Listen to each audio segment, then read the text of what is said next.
Hello dear viewers, I am Rajesh Patil and you are watching my YouTube channel. Today we are starting with a new poem, Father Returning Home 2.5. So let's start with the poem. Father Returning Home is a poem written by noted Marathi bilingual writer Mr. Xii. The poem has been written, actually it's based on his childhood observations of his father Purushottam Chitre. The poem is of 25 lines divided into two parts. And remember friends, the lines of the poem are uneven and it's written in free verse. There are two parts. The first part, it visualizes about his father's journey, a lifeless journey, return journey on a late evening train. The first part is of 12 lines. It visualizes his father's lifeless and return journey on a late evening train.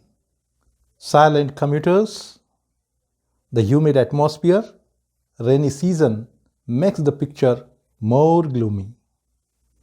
The second part is of 13 lines, in which the picture becomes more darker and dull and dreary for the father. He receives no warm welcome after returning back home. The poet paints a beautiful word picture of a father who returns home but has been treated as an unwanted person at home by his own children. He receives no importance. It can be seen by the weak tea which he drinks, the stale chapati which he eats. Then nobody wants to talk with him. The children do not have time to converse with him. He goes to the toilet, contemplates, listens the radio for self-entertainment, and later on dreams about his future and about the past. The present seems to be not attached with the father. He is completely alienated and estranged in his own family. That is the theme of the poem. The poem, Father Returning Home, has some personal element. It's based on the routine journey of his father. His father used to commute in 60s and 70s. And remember friends, he observed in his childhood the return journey regularly. The poem has been taken from his only English anthology, a collection of poems called as Traveling in a Cage. It was published in 1980.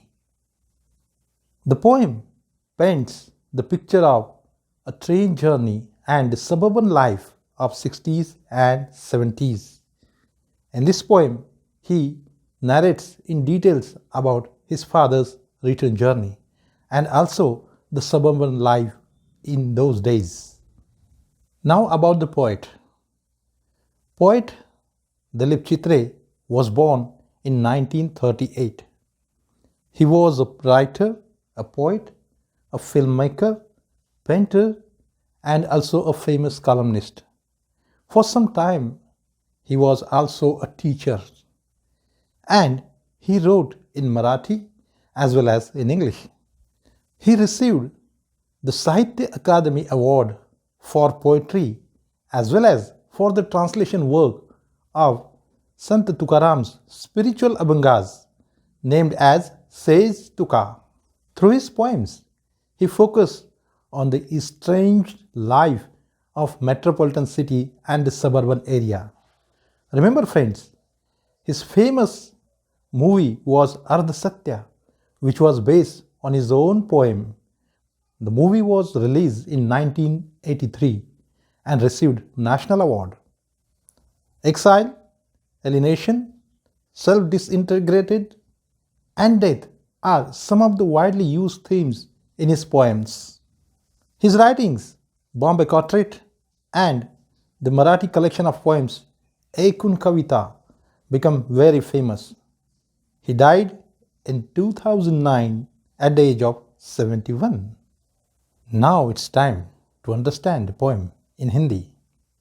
तो दोस्तों आइए जानते हैं इस कविता को। पिता की घर वापसी, यह दिलीप चित्रे साहब द्वारा लिखी गई ऐसी कविता है कि जिसमें इस वापसी का घर पर कोई इंतज़ार नहीं कर रहा है। 25 पंक्तियों वाली यह कविता 2 हिस्सों में बटी है। पहले हिस्से में 12 लाइन से तो दूसरे हिस्से में 13 पंक्तियां हैं। इसके नायक है एक गुमसुम से पिता और इस कविता में वर्णन किया गया है उनके रोज़मर्रा के हमेशा की तरह घर वापस आने का। शाम को देरी से चलने वाली लोकल ट्रेन से वे घर आते हैं।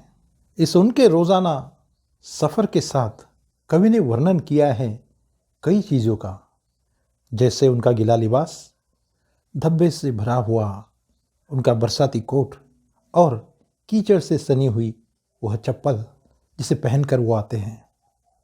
डिब्बे से वो ऐसे उतरते हैं मानो जैसे किसी बड़े वाक्य से एक छोटे से शब्द को निकाल दिया गया हो। भीड़ भड़के वाली इस ट्रेन में वे गुमसुम से उदासी भरे माहौल में यात्रा करते हैं और घर लौट आते हैं। उनका थैला किताबों से ठसाठस भरा हुआ है। शाम ढल चुकी है। बरसात का मौसम होने की वजह से अंधेरा छा चुका है। ट्रेन आगे बढ़ रही है और पीछे छूटते हुए उपनगरीय स्टेशन की ओर उनका जरा भी ध्यान नहीं है, क्योंकि ये तो उनके लिए रोज़मर्रा की बात है। गाड़ी से उतरकर स्टेशन से बाहर आकर धुंधली रोशनी में वे घर की ओर निकल पड़ते हैं। उम्र होने की वजह से उनकी आंखों की रोशनी भी धुंधली हो चुकी है और ऐसे में ही अकेले वे घर की ओर निकल पड़ते हैं। घर पहुंचकर उनका कोई खास स्वागत नहीं होता। वे हमेशा की तरह दूध कम पानी ज़्यादा वाली चाय पीकर तथा बासी रोटी खाकर अपना पेट भर लेते हैं और किताब पढ़ने बैठ जाते हैं। बाद में वे शौचालय जाकर काफ़ी देर तक सोचते रहते हैं। उनके घर में शायद यही एक ऐसी जगह है जहाँ पर वे ज़्यादा वक्त बिता सकते हैं। वापिस आने के बाद ठंडे पानी से वे हाथ धोते हैं और उनका शरीर ठिठुरने लगता है। उनके बच्चे तो बस अपने आप में मगन हैं। किसी को अपने पिता का हालचाल पूछने की, उनसे बातचीत करने की ज़रा भी फुर्सत नहीं है। वे अपनी कोई भी बात अपने पिता के साथ साझा नहीं करते। पिताजी सोने चले जाते हैं और हमेशा की तरह रेडियो पर वही पुराना संगीत सुनकर नींद की आगोश में समा जाते हैं। नींद में उन्हें सपने आते हैं। सपने अपने पुरखों के, जो कभी किसी ज़माने में खैबर पास से होकर इस भूमि पर आए थे। सपने अपने आने वाले पीढ़ियों के, अपने नाती पोतियों के, कि जो आने वाले ज़माने में उनका नाम रोशन कर सके। यहाँ पर एक बात बड़ी विचित्र है कि वर्तमान तो जैसे उनकी ज़िंदगी का हिस्सा ही नहीं है। वो केवल बीता हुआ कल और आने वाले कल के बारे में ही सोचते हैं। इस रचना के दौरान एक अजीब सी खामोशी, एक सन्नाटा पूरी कविता में छाया हुआ रहता है। दोस्तों, भले ही यह कविता 20वीं सदी में लिखी गई हो, भले ही इस कविता के पिताजी काल्पनिक हो, लेकिन इस कविता में वर्णन किए हुए हालात क्या अब भी मौजूद नहीं हैं? यह इस कविता से सोचने की बात है। दोस्तों, कुछ बातें, चंद सवाल मैं आपके सामने रखना चाहूँगा। आज घर के हर सदस्य के पास ये जादुई भ्रमण दूरभाष यंत्र मौजूद है। हर एक के पास ये चीज़ है और हम इसके माध्यम से अपने दोस्तों से ढेर सारी बातें करते हैं। हम ये कहते हैं कि ये यंत्र हमें दुनिया से जोड़ता है। ये सत्य है, लेकिन केवल अर्ध सत्य। हम अपने दोस्तों से काफ़ी देर तक बातें करते हैं, लेकिन कभी आपने गौर किया कि इसके माध्यम से जो समय आप खर्च करते हो उसमें से कितना प्रतिशत अपने माता पिता के लिए देते हो? भले ही ज़माना बदल गया हो, साधन बदल गए हो, लेकिन इस कविता में दर्शाया गया वातावरण आज भी 21वीं सदी में भी मौजूद है। ये बड़ी सोचने वाली बात है। आज तक ऐसी कोई खोज नहीं हुई है कि जो इस वातावरण को बदल सके, इस चुप्पी को, इस सन्नाटे को तोड़ सके। So friends, here the Hindi translation comes to an end. Now we are about to start with the line-to-line explanation of the poem. Father Returning Home by Dilip Chitre. My father travels on the late evening train, standing among silent commuters in the yellow light. Now look at the picture. His father is traveling from a late evening train. He worked throughout the day in the office and returning by the late train. The light in the train is yellow. Actually, the poet is talking about the local trains of 60s and 70s. In those days, in the trains, they use only yellow lights. Yellow light also suggests old age. Suburbs slide past his unseeing eyes. He is in the journey. The stations are passing rapidly, but he is not looking at the stations because it's a routine for him. His shirt and pants are soggy and his black raincoat stained with mud, and his bag, stuffed with books, is falling apart. Now he is wearing soggy pant and shirt, a little bit wet because of the rain. The raincoat, the black raincoat, is stained with mud. He is carrying a bag full of books. It suggests that he is related with some kind of writing work. And the bag is also worn out, it's falling apart. His eyes, dim by age, fade homeward through the humid monsoon night. He's an old person. The eyesight is dimmed, and he's going through the train to his home in the monsoon night. Now I can see him getting off the train. Remember, friends, the poet is only visualizing. He is not with his father. He might have observed the journey in pieces and created this word picture attaching those pieces. So he visualizes that he is getting off the train. Like a word drop from a long sentence, unimportant. A long sentence, you are dropping a word. The same way the father is dropping, he is alighting from the train. He hurries across the length of the grey platform. He crosses the grey platform, the long grey platform. Again, grey suggests old age. The old platform he is walking, crosses the railway line.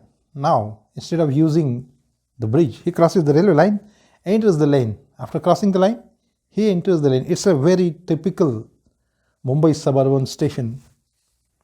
His chappals are sticky with mud, but he hurries onward. His chappals are sticky with mud. It's a rainy night, monsoon, so naturally the chappals are sticky with mud, and still he hurries back onwards towards home. He is in a hurry to reach home. Home again. I see him drinking weak tea, eating a stale chapati, reading a book. After returning home, no warm welcome. He drinks a weak tea and eats a stale chapati and immediately start reading a book. It means he is engaged with his work only. He goes into the toilet to contemplate man's estrangement from a man-made world. Remember, friends, after eating that chapati and reading a book, after some time, he entered the toilet and spent a lot of time there, contemplating, thinking. Perhaps that is the only place for him to think. It's a kind of word which man created for himself and alienated himself from this word. Coming out, he trembles at the sink. Now he comes out of the toilet, washes his hands, trembles because of the cold water. The cold water running over his brown hands. Brown hands again suggest his growing age. Now he is washing his hands with the cold water. A few droplets cling to the graying hair on his wrist.